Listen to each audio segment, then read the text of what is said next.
The morning sun stretched across the dusty streets of Kuforedua, casting long shadows over the tin roofs in the schoolyard where students in crisp uniforms lined up.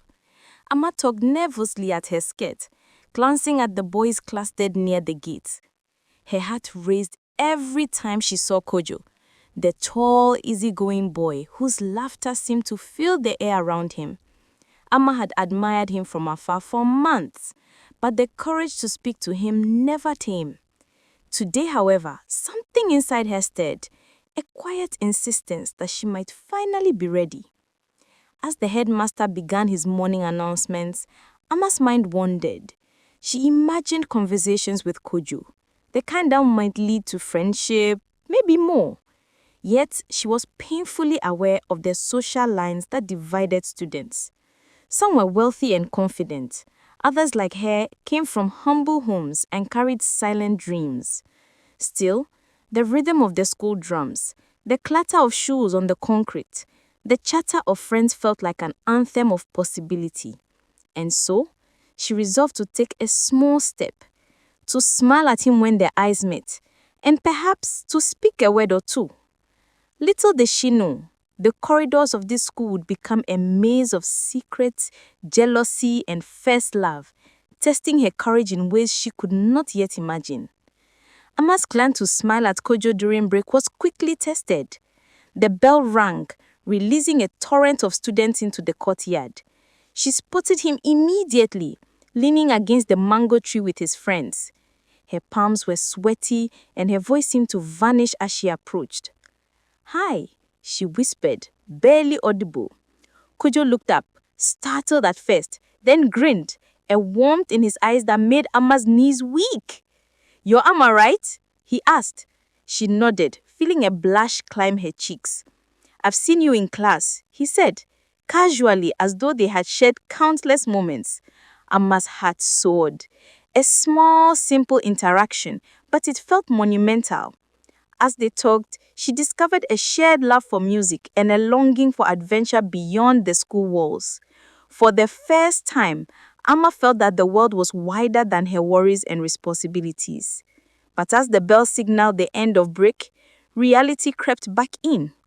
Poverty, ambition, and expectation waited outside the school gate, reminding her that love, even in uniform, was never simple.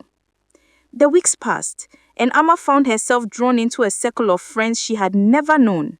There was Ifya, the outspoken girl with dreams of becoming a journalist, and Kwesi, a boy whose quiet determination hid a fiercely loyal heart.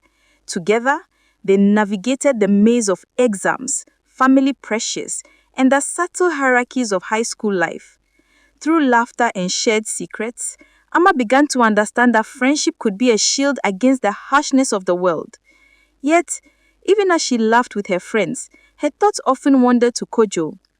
He seemed to float effortlessly between the popular crowd and the humble students, a bridge between worlds she had only glimpsed.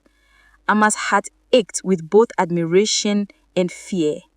Admiration for his kindness, fear that her own insecurities would keep them apart. One afternoon, as they walked home from school under the golden hue of sunset, Kojo casually brushed his hand against hers. Amma's breath caught. The world seemed to pause, and in that fleeting touch, she felt the beginnings of a love that would grow quietly, fiercely, and irrevocably. It was during an inter-school debate that Amma first saw Kojo in a new light. He had volunteered to represent our school, and his eloquence captivated the audience. Amma, sitting among her friends, felt a swell of pride. Kojo's confidence was not arrogance. It was a quiet strength that inspired others to rise above their doubts. She realized that admiration alone could not sustain her feelings. She needed to understand him, to know the layers behind his easy smile. After the debate, Kojo found her beneath the mango tree.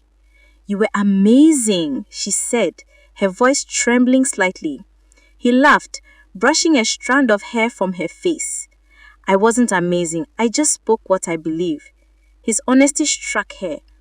They talked long into the afternoon about family struggles, dreams for the future, and the silent battles they each fought. Amma realized that love was more than a flattering heart. It was understanding, patience, and courage to stand together amid uncertainty. The town festival brought a burst of color and life to the small streets of Koforidua. Vendors sold roasted plantains and handcrafted jewelry, while drums and horns announced the rhythms of celebration. Amma and Kojo, along with Ifya and Kwesi, wandered through the crowd, laughter spilling freely. It was a rare moment of freedom from the weight of school and home responsibilities. Kojo pulled Amma towards a small store selling bracelets. "Pick one," he said, his eyes twinkling. She chose a simple beaded bracelet and he wrapped it around her wrist. The gesture was small but intimate, a promise that even amid the chaos of life, they could carve spaces of connection.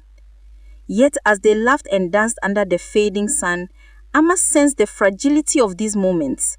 The world beyond their uniforms loomed, expectations, family duties, and ambitions that could either draw them closer or pull them apart. Love, she realized, was a tender negotiation between heart and reality.